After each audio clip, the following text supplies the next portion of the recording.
மேலப்பாளையத்தில் இருக்கக்கூடிய எனது அன்பு தாய் தமிழ் சொந்தங்கள் எல்லோருக்கும் முதலில் எங்களது வணக்கத்தை தெரிவித்துக் கொள்கிறோம். இந்த ஸ்டாலின் அரசானது, இந்த திமுக அரசானது தொடர்ந்து மக்கள் போராடுகிற நிலைமையிலேயே வைத்திருக்கு. நமது முதல்வர் ஐயா ஸ்டாலின் அவர்கள் கூட சொல்றாங்க, நான் 1.5 லட்சம் போராட்டத்துக்கு அனுமதி கொடுத்திருக்கேன்னு. இது ஒரு பெருமையா? இது ஒரு பெருமையா? 1.5 லட்சம் போராட்டங்களுக்கு நான் அனுமதி கொடுத்தேன் என்று கூறுவது பொறுமையா? ஒரு பக்கம் ஐயா இப்படி சொல்றாரு, இன்னொரு பக்கம் எந்த கொம்பனாலும் குறை சொல்ல முடியாத ஒரு ஆட்சியை நான் நடத்தி கொண்டிருக்கிறேன்னு சொல்றாரு. ஐயா, நீ போராட்டத்துக்கு அனுமதி கொடுத்தேன்னா இங்க ஆட்சி நல்லபடியா நடக்குன்னு அர்த்தமா? இல்ல இந்த கொம்பனாலும் குறை சொல்ல முடியாத ஒரு ஆட்சின்னு சொல்றீங்க, அது உண்மையா? எது உண்மை? இப்ப 4 வருஷமா இந்த அரசு என்ன செய்தது?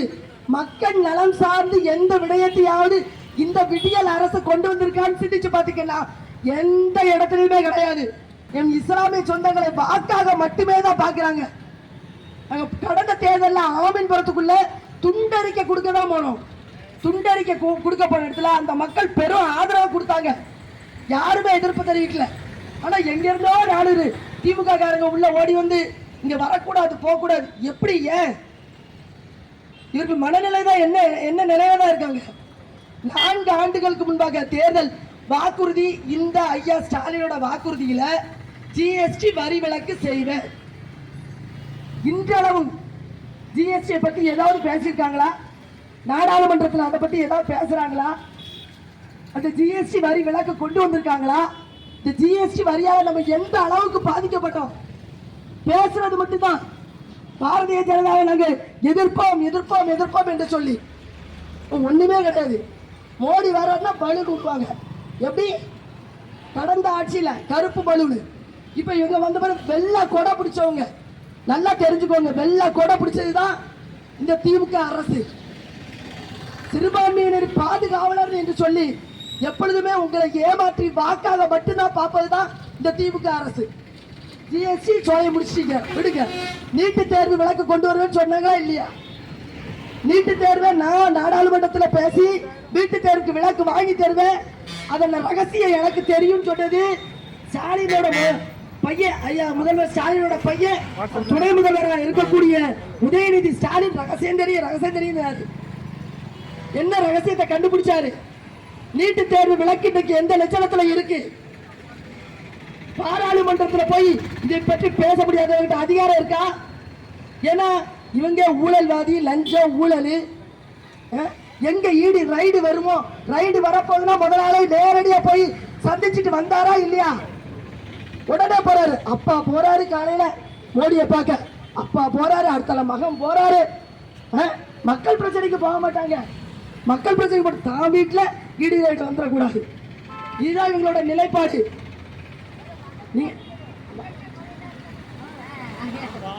மக்களுக்கு தான் தீன் கோடி கொடுக்கணும். நீங்க செய்வீங்கள எந்த குறையும் இல்லை. எல்லாம் அல்லாவோட இதுல இருந்தா எல்லா மக்களும் தனி மக்களா இருந்து செய்யணும்.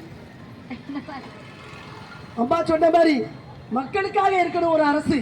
அழகா சொன்னாங்க. அல்லாவுக்கு அல்ல இரையச்சம் கொண்ட யாருமே இந்த மாதிரி செய்ய மாட்டாங்க. ஆனா பேசுவது மட்டும். இங்க ஐயா பகாப் அவர்கள் தான் இந்த சட்டமன்ற தொகுதியோட எம்எல்ஏவா இருக்கிறாங்க.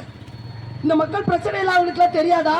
அவர் நினைச்சா இந்த சாலைகள்ல இருபுறங்களில் மின் விளக்குகளை போட முடியாதா?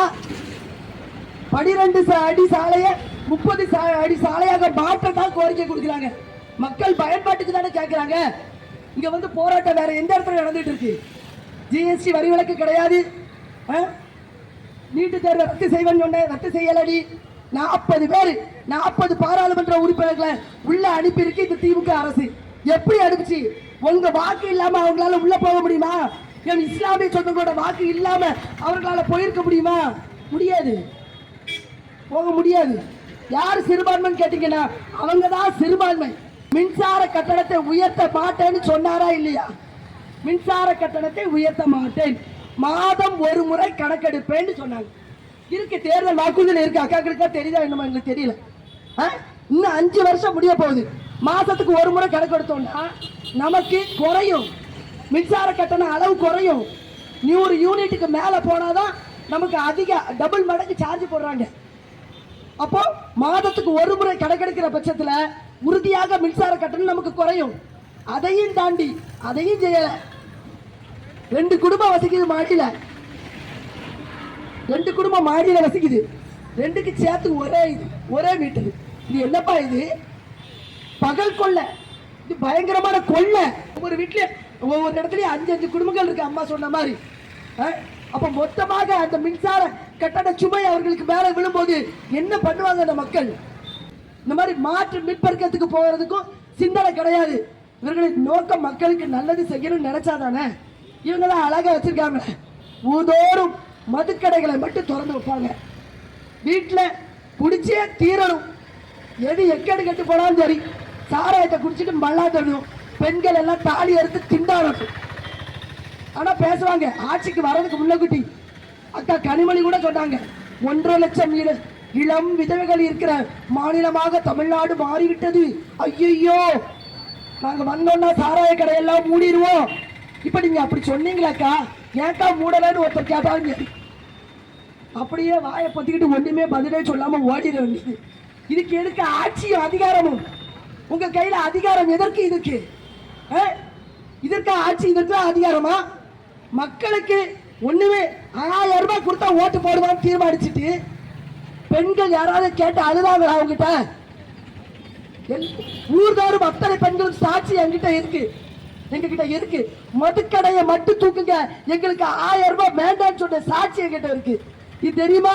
முதல்வருக்கு அவர் ரோட் ஷோ நடத்துறாரு. நேற்று முந்தா நாள் ரோட் ஷோ நடத்துறாரு. ரோட்ல நடந்து போறாரு அவரு. இந்த பக்கம் திமுக காரங்க ஒரு அண்ணன் கத்தி கதறாரு, ஐயா ஸ்டாலின் ஐயா ரோடு சரியில்லை. கண்டுக்காம அவர் பாட்டு போறாரு, ரோட்டு போட்டு தாங்க அப்படின்னு. சொந்த கட்சிக்காரதான் கதறாரு, ரோட்டை போட்டு கொடுங்க, எங்களுக்கு ரோட்டை போட்டு கொடுங்க. கண்டுக்கவே இல்லை, அவர் பாட்டு போட்டு. ஒரு நாடக கம்பெனி அது. இந்த திமுக அரசு நாடக கம்பெனி. அதேதான் நாடக கம்பெனி வச்சு நடத்திட்டு இருக்காங்க. Drama company. ஒரு வெள்ள சட்டையும் பேண்ட் போட்டு நடந்து போனா மக்கள் ஓட்டு போட்டுருவாங்கன்னு நம்பிக்கை. கேவலம். கேடுகட்ட ஒரு ஆட்சி முறைக்கு உதாரணம் தான் இந்த திமுக அரசும் ஸ்டாலின் அரசும். எல்லா இடத்துலையும் மக்கள் வாடி வதங்குறாங்க. எதை பற்றி சிந்தனைகள் தெரியாது, அவருக்கு எதுவுமே தெரியாது. உண்மையிலே சொல்ல போன அக்கறையற்ற இந்த அரசை அகற்றுவது ஒன்றுதான் வழி. உண்மையிலே அது மக்கள் தான் சிந்திச்சு முடிவெடுக்கணும். இஸ்லாமிய சிறைவாசிகளை விடுதலை செய்வேன்னு தேர்தல் வாக்குறுதி கொடுத்தாரா இல்லையா? ஒரு கூட்டம் இஸ்லாமிய சிறைவாசிகளை விடுதலை செய்வோம் கோரிக்கை வச்சு இந்த மேலப்பாளையத்துல ஒரு கூட்டத்துக்கு அனுமதி கேட்டா ஆள தர முடியாது. நாங்க என்னடா இது? நாங்க என்ன வேற என்னத்தை பேச போறோம்? என் சொந்தங்களை விடுதலை செய். 36 ஆண்டுகளாக சிறையில் வாடிக்கொண்டிருக்கிற என் சொந்தங்களை வெளியில விடுன்னு சொல்ல போறோம். இதுக்கு அனுமதி தர மாட்டேங்கிற? வரக்கூடாது, அதெல்லாம் வரக்கூடாது. சீமான் வரக்கூடாது. ஏன்? சீமான் வந்தால் அண்ணன் நாம் தமிழர் கட்சியின் தலைமை ஒருங்கிணைப்பாளர் அண்ணன் சீமான் இந்த மேலப்பாளையத்துக்கு வந்தா மக்கள்லாம் விழிச்சு கொள்வீங்க. உங்களுக்கு எல்லாம் தெரியும் யாரு நமக்கானவன் என்பதை மக்கள் உணர்ந்து விடக்கூடாது என்பதற்காகவே இங்க அனுமதியும் வழங்கப்படுறதில்லை. ஒரு பொதுக்கூட்டத்துக்கு நாம் தமிழர் கட்சி அனுமதி கிடையாது. கேட்டா திமுக கோட்டை. ஆட்லடா திமுக கோட்டையா இஸ்லாமியர் கோட்டையா? இஸ்லாமிய சொந்தங்களை அவ்வளவு கேவலமா நீ புரிஞ்சு வச்சிருக்கிய. அவ்வளவுதான். அவர்களுக்கு சிந்திக்கிற அறிவே இல்லைன்னு நினைச்சு வச்சிருக்கியா நீ? அதுதான் உன் நிலைமை. உண்மையிலே சிறுபான்மையினர் உங்களை சொன்னா செருப்பால அடிக்கன்னு சொன்ன ஒரே ஒரு தலைவன் எங்க அண்ணன் செந்தமிழன் சீமான் ஒருத்தர் தான். எது ஒன்றுக்கும் குரல் கொடுப்பது அவர் மட்டும்தான். என் சொந்தங்கள் என்று உண்மையிலே உறக்க சொன்னது அண்ணன் சீமான் ஒருவர் தான். அதை நீங்க புரிஞ்சு கொள்ளணும். உண்மையிலே இந்த அரசு யாருக்காக எதற்காக திட்டங்களை போடுதுங்கிறத நாம தான் புரிஞ்சு தெளிஞ்சு வாக்கு செலுத்தணும்.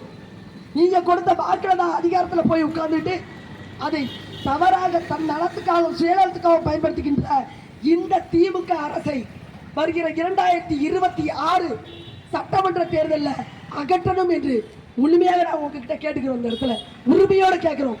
இல்லை உங்களுக்காக எல்லா இடத்துலையும் நாங்கள் இந்த இடத்துல நிற்கிறோம். நாம் தமிழர் கட்சி பிள்ளைகள் வந்து நிற்கிறோம். நாங்கள் எது ஒன்றாக இருக்கட்டும், இன்னைக்கு இந்த ஆர்ப்பாட்டத்தை சும்மா லேசா பேசிட்டு இங்க வந்து கலைஞ்சிட்டு போகலாம் மாட்டோம். இதுல வச்சிருக்கிற கோரிக்கைகளை, அதாவது பெண்களுக்கு பாதுகாப்பு கொடுக்கறதுக்காக சாலைகள்ல இரு பக்கங்களையும் மின்சார விளக்கை பொருத்தியே தீர்வோம். இது இன்றையோட அவங்க பிரச்சனை கிடையாது, எங்க பிரச்சனையா மாறிடுவது. இன்னைக்கு 12 அடி சாலையை 30 அடி சாலையாக மாற்றியே தீர்வோம். கண்டிப்பா மாற்றியே தீர்வோம். நாங்க ஐயா மு.க. ஸ்டாலின் வந்து பதவி ஏற்கிற போது 4 லட்சம் கோடி, இன்னைக்கு 9.5 லட்சம் கோடிய தமிழ்நாடு இருக்கு கடல்ல. 9.5 லட்சம் கோடி கடல். இத்தனை ஆண்டு காலமாக, ஒரு 50 ஆண்டு காலமாக மற்ற அரசுகள் எல்லாரும் வாங்கிய கடல் அப்படியே பாதி மடங்கு கூடியிருக்கு. 4.5 லட்சம் கோடி கடன் 9 லட்சம் கோடி, 9.5 லட்சம் கோடியா மாதத்துக்கு யார் காரணம்? எந்த மக்களுக்கு எந்த நலத்திட்டத்தை இந்த அரசு செய்திருக்கு? என்ன செய்திருக்கு கேட்டா 1000 ரூபாய், படிக்கிற பிள்ளைக்கு 1000 ரூபாய். ஏன் தேர்தல் நேரத்தில் உங்களுக்கு கொடுக்க முடியாது? அதுவும் முறையா கொடுக்கல.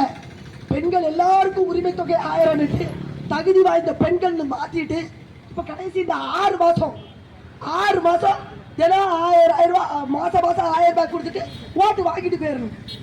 இதான் இந்த திமுக அரசோட லட்சணம். திமுகவுக்கு மாற்று அதிமுக ஒருபோதும் ஆக முடியாது. திமுக இல்லைன்னா அதிமுக, அதிமுக இல்லைன்னா திமுக, ரெண்டும் ஒண்ணுதான். 2 பேரும் ஆட்சிக்கு வர்ற வரைக்கும் நம்மளை பற்றி பேசுவாங்க, அதுக்கப்புறம் பேசவே மாட்டாங்க. நல்லா புரிஞ்சுக்கணும். அதாவது ரைட் பர்சன் இந்த டாப் பார்ட்டி சொல்லி 91ல இந்த திமுக அரசு பாரதிய ஜனதாவோட கூட்டணி வச்சுதா இல்லையா? வாஜ்பாயை பிரதமராக்கி அழகு பார்த்தது யாரு? ஐயா கலைஞர் கருணாநிதி மட்டும்தான். கேட்டா நான் அவங்க பக்கமே திரும்பி பார்க்க மாட்டேன்னு உங்களை ஏமாற்றுவது. பாரதிய ஜனதாவோட கூட்டணி வைத்தது ஐயா கலைஞர் கருணாநிதி தான். சட்டமன்றத்தில் இஸ்லாமிய தீவிரவாதிகள் பதிவு செய்தது யாரு பதிவு செய்த அந்த வார்த்தையை? யாருமே சொல்ல அச்சப்படுற அந்த வார்த்தையை ஒட்டுமொத்த இஸ்லாமிய சொந்தங்களை தீவிரவாதி பதிவு செய்தது ஐயா கலைஞர் கருணாநிதி தான். ஆனா எல்லாத்தையும் நீங்க மறந்துடுறீங்க, எல்லாத்தையும் மறந்துட்டு ஏன் மீண்டும் அவங்களுக்கே வாக்கு செலுத்தணும்? அவங்களையே ஏன் தேர்ந்தெடுக்கணும்? துரோகம் செய்யறவங்க கூட நிக்கலாமா? நம்ம இதைத்தான் அண்ணன் சீமான் கேட்டாரு. துரோகம் செய்யறவங்க, லஞ்சம் வாங்குறவங்க, ஊழல் செய்யறவங்க, பாலியல் வன்கொடுமைகள் செய்யறவங்க, இவங்களோடலாம் நீங்க துணை நிற்கலாமா? இவர்களுக்கு பேர் தான் சாத்தான் அப்படின்னு சொல்றாரு. இவர்களோட துணை நிற்காதீங்க அப்படின்னு சொல்றாரு. அதை மாற்றி நீங்கள் புரிந்து கொண்டீங்க, அவ்வளவுதான். இதனால இந்த போராட்டத்தை இப்படி அடையாளமா நடத்திட்டு போக வரமாட்டோம். உறுதியாக மக்களுக்கு இந்த பாதையாக இருக்கட்டும், பெண்களுக்கு தேவையான அந்த பாதுகாப்புக்காக இருக்கக்கூடிய மின்சார விளக்குகளை ஆக்கட்டும், உறுதியாக நாங்கள் பெற்றுக் கொடுப்போம். எந்த வழியில எங்களுக்கு பெற்றுக் கொடுக்க வேண்டும் என்று எங்களுக்கு எல்லாம் முடிஞ்சது. இந்த 5 வருஷத்துல மாத்திடுவாருன்னு நினைச்சா ஒண்ணும் கிடையாது. சாலை வசதி கிடையாது, தண்ணி வசதி கிடையாது, மின்சார கட்டண உயர்வு, சொத்து வரியும் உயர்த்தப்பட்ட சொன்னாரா இல்லையா? சிந்திச்சு பார்க்க மாட்டோம். எவ்வளவு பாதிக்கப்படுறோம் நம்ம. பாதிக்கப்பட்டுட்டு இவன் அடிக்க குட்ட குடிஞ்சிட்டே இருந்தா இதே நிலைமை தான் நீடிக்கும். உங்களுக்காக உங்களோடு நிற்பதற்கு தான் நாம் தமிழர் கட்சியும் அண்ணன் செந்தமிழர் சீமான் எந்த இடத்துலயும் நிற்பாங்க. நாங்க வாக்குக்காரர்கள் கிடையாது என்று அண்ணன் சீமான் தெளிவாக சொல்றாரு. ஆனா மக்களுக்கு ஒண்ணுனா முதல்ல வந்து நிற்பாரு.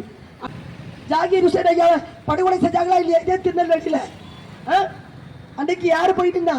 யாரு முதல்ல அறிக்கை கொடுத்தது? அண்ணன் செந்தமிழர் சீமான் மட்டும்தான். ஒவ்வொரு தருணத்திலும் உங்களோடு நிற்கின்ற எங்கள் அண்ணன் சீமானை ஒரு முறை நினைச்சு பாருங்க. மறுபடி உங்களுக்கு மாற்று நாம் தமிழர் மட்டும்தான். உங்களோடு நிற்கின்ற நாம் தமிழர் கட்சியும் அண்ணன் செந்தமிழர் சீமான் மட்டும்தான் என்பதை புரிந்து கொள்ளுமாறு இந்த தருணத்தில் கேட்டுக்கொள்கிறேன். உறுதியாக இதனை இந்த பாதையாக இருக்கட்டும், மின்சார வாரியத்துக்கு இதன் மூலமாக நாங்கள் தெரிவித்துக் கொள்வது என்னன்னா, இருபுறமும் உறுதியா அந்த மின்விளக்குகளை உடனடியாக பொறுத்துங்க. 12 அடி சாலையா 30 அடி சாலையா மாத்துங்க. இல்லாத பட்சத்துல இந்த போராட்டம் வலுப்பெறும். குறிப்பா சொல்லணும்னா அந்த சீமான் தலைமையிலேயே மிக விரைவில் நடைபெறும் என்பதை இதன் மூலமாக நான் தெரிவித்துக் கொள்கிறேன். நன்றி, வணக்கம். நாம் தமிழ்.